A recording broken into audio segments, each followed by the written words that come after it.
Hi viewers.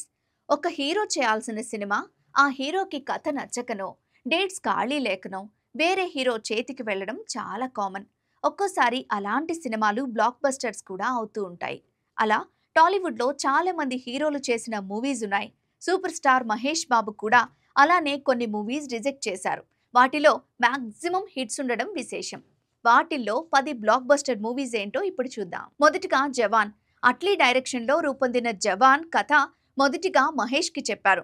కానీ ఎందుకనో మహేష్కి ఆ స్టోరీ కనెక్ట్ కాలేదు. దాంతో నో చెప్పేశారు. తర్వాత అది షారుఖ్ చేతికి వెళ్ళి ఎంత పెద్ద హిట్ అయిందో ప్రత్యేకంగా చెప్పాల్సిన పని లేదు. Next animal. India wide sensational hit అయిన యానిమల్ సినిమా కథ కూడా మొదట మహేష్ దగ్గరికే వెళ్ళిందట. అందులో హీరో పాత్ర తీరు తన వ్యక్తిత్వానికి చాలా భిన్నంగా అనిపించడం వల్ల మహేష్ ఆ ఆఫర్ను రిజెక్ట్ చేశారట. Next Pushpa. Pan India hit అయి దేశమంతా పుష్ప మానియా క్రియేట్ చేసిన ఈ మూవీ కథను సుకుమార్ మొదట మహేష్కే చెప్పారట.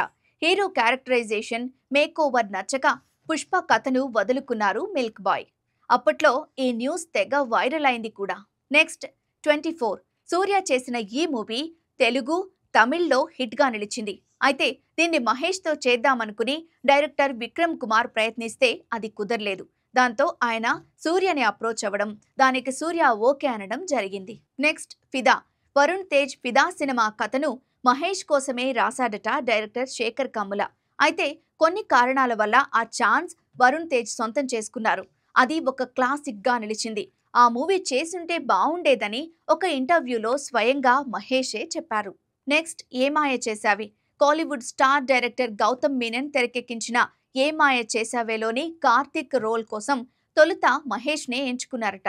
అయితే సీరియస్ కథల కోసం ఎదురు చూస్తున్నందున అప్పట్లో ఈ లవ్ స్టోరీని రిజెక్ట్ చేశారట మహేష్. నెక్స్ట్ గజని.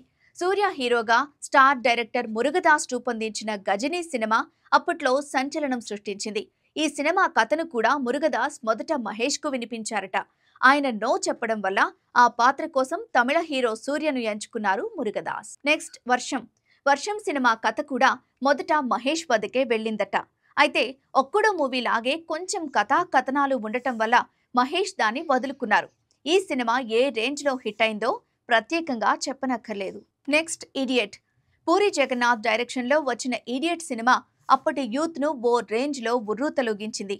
అయితే ఇడియట్లో లీడ్ రోల్ కోసం మహేష్ను సంప్రదించగా కథేదో తేడాగా ఉందని దాన్ని రిజెక్ట్ చేశారు ఆయన.